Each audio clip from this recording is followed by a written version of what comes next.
How cute. It wasn't always like this. Peak fantasy. Hello. Hey, how are you?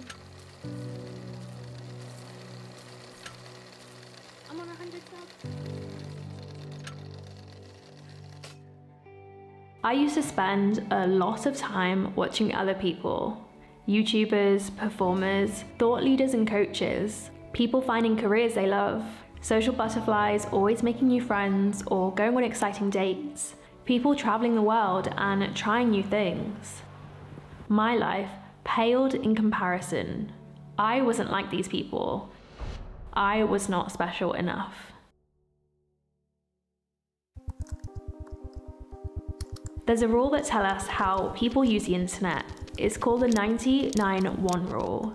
90% of people lurk, 9% comment here and there, but only 1% post often, creating everything you see on the internet. But these rules don't just exist on the internet. There's also the Pareto principle. 20% of people produce 80% of an activity, and it doesn't matter what that activity is. These rules tell us that the people who look like the chosen ones, the people thriving on social media, best-selling authors, successful business owners, they aren't any more special than you and I, but they stand out to us only because they're doing what hardly anyone else does. They're putting themselves out there. They're the chosen ones only because they chose themselves. I think like the self that we are when we're young is an accident of circumstance and upbringing and stuff.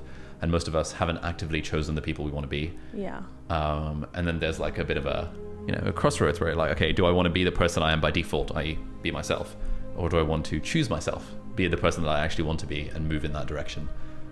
When you grow up, you tend to get told the world is just the way it is, and your life is just to live your life inside the world. Try not to bash into the walls too much. Try to have a nice family, have fun, save a little money.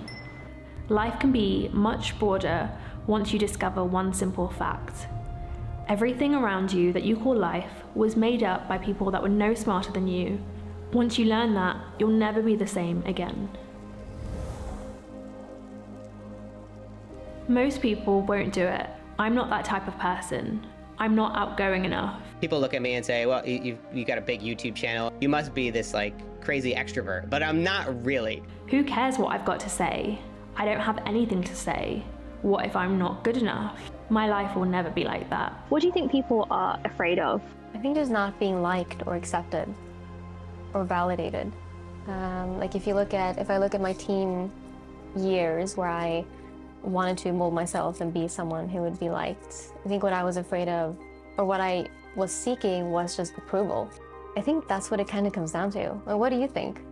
Yeah, I think it's fear of definitely being disliked, and I think it's fear of failure as well. Like I think people just think that they have to be really good at something before they can do it. Yes, totally, absolutely. Especially when it comes to trying new things or learning something new, or like you said, YouTube. And I think partly that also comes down to, are people gonna laugh at me or think I'm being weird for even trying this thing? I actually spent 5 years with crippling dating anxiety, where I didn't go on a single date for 5 years. But, it was like this avoidance of putting myself out there, and this fear of what would happen, the fear of that first date, that first conversation. So, like most people, I played it small. I stood on the sidelines watching everyone else take center stage, and as a result, I felt like a bystander in my own life. I don't know what changed, but I think at some point I just got sick of feeling like life was just passing me by. And I hated that the main thing that was holding me back was what other people thought. And not even strangers, but people from my real life, the girls that I used to go to school with, people from my university, certain relatives, people I don't even speak to.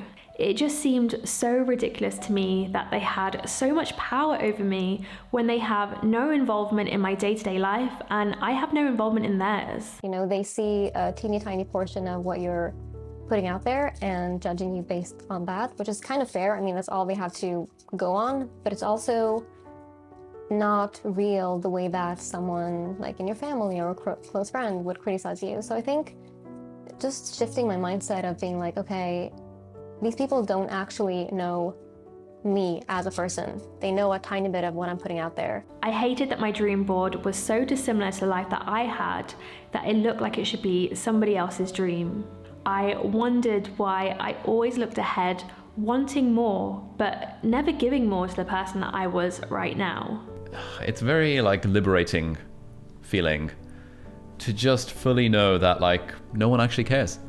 The fact that I film videos on the toilet, like no one actually cares. People are busy with their own life. Have you always known that? I think when I read Austin Kleon's stuff, when I read Show Your Work in particular in 2016 and I started my blog, I was like, oh my God, I'm starting a blog. Like, oh my God, people are gonna, you've got aliabdaal.com. How much of a twat do you have to be to have that? I realized no one gave a shit. So it again was so liberating because I had a blog and I published stuff and no one read it. Yeah. And I sent it to a few friends and they were like, yeah, it's good.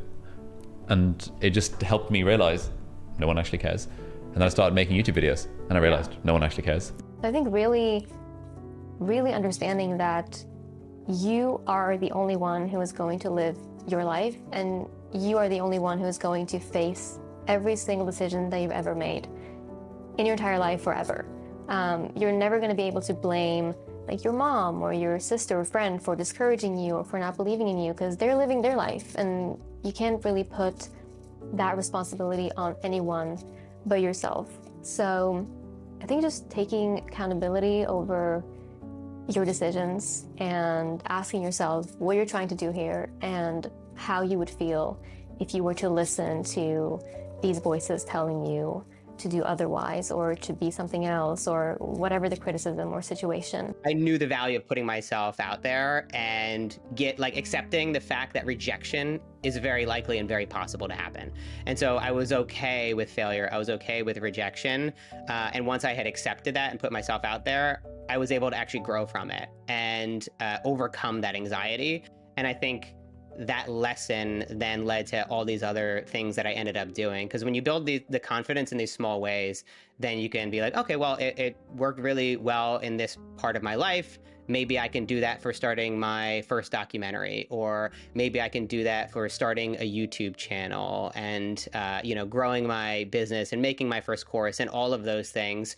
But I think exposure therapy is one of those things that you just have to stomach. You have to get over the fact that it's going to be painful. It's going to be uncomfortable. You're probably going to look like an idiot in the process, but you'll learn from each one and get better along the way. And really, what was the worst that could happen? Plenty of YouTubers have made shabby videos that hardly anyone watched before taking off. Actresses have fallen over collecting awards.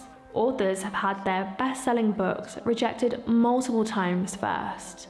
And everyone has been judged at one point or another, even when they did everything right.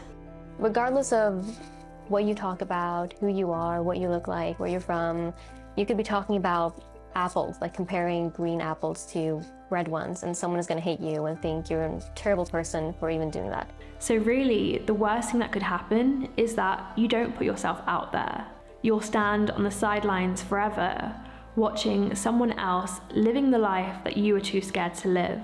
I think if you stay in your comfort zone, you don't branch out, you don't try anything that scares you, you're gonna live life with a lot of regret. And I think there are gonna be these thoughts that just kind of chase you around, like, oh, I could have done this, I could have tried, I wonder if I actually had built up the courage to make the effort to, whether it's starting a YouTube channel or a podcast or quitting your job to start your own business. I think there are a lot of regrets that we all accept as a part of life, and I don't think we have to. I think obviously to be able to put yourself in a position where you're doing something that's scary, you should be smart about it. You should be conservative with your finances. You should move back with your parents if that's a possibility. But I would so much rather take those initial sacrifices up front than look back at my life and regret not having even tried. If I were to fully listen to the criticism or the concerns of others, I wouldn't have started. I would have never posted. So I think having self-trust, which is really just listening to your gut and being like, okay, what am I doing here? Am I proud of this thing? Is this something that I think is going to bring value? And is it going to improve my life somehow. And if I don't do this thing, how am I going to feel in 2 years or 5 years? Am I going to wish that I tried it? Am I going to be disappointed in myself for giving up or giving in to the opinions of others? When I realized this, I left my four walls and began to put myself out there into the big, scary world. I moved out of London, I started to stand up for myself, I started talking to more people, and I started doing the things that I really wanted to do, even when no one else could really understand it, like leaving dentistry. It was scary being vulnerable. Even now, if I really stop to think about the fact that I'm online for everyone else to see, it makes me really nervous. But I also feel empowered to know that I'm valuing myself enough to do what I really want to do. And when you do that, everything changes. You might call it serendipity, fate, or luck, but the world suddenly opens up to you. Oh, literally everything good in my life in the last like 6 years has come through me putting myself out there. Yeah, started the YouTube channel 5 years ago. That helped my business take off. That helped me make loads of money, helped me ultimately quit my job, helped me find my girlfriend who I kind of met through YouTube, helped me make a bunch of friends. I'd say half of my friends these days are people I knew from before YouTube, and the other half are people I've met through YouTube, like other creators and entrepreneurs and authors and stuff. Yeah. It's sick. And so, yeah, like there's no way that I would have met Nat if I didn't start to really overcome some of these fears that I had. And now you're married. Yeah, yeah, it worked out in the end. The main thing is putting that pressure off of me, and when I walk into a room, I'm not really afraid of who is going to like me, and is someone going to think I'm, melting into the background and I'm not funny, or I'm not going to charm everyone in the room. And that used to be something that would bother me kind of, but now it's like, it doesn't come natural to me. Putting myself in the room and showing up and giving an effort has changed my life completely. And the thing is that like you learn and you grow from each experience that you have. If you never ask that guy out, you'll never hear I love you. If you don't get on that stage, you'll never hear the applause. If you don't enter the race, you'll never win a medal. And if you don't try, you'll never know. All you have to do is dare to be brave. And when you get out of your own way, you'll join the 1%. So, what's it going to be?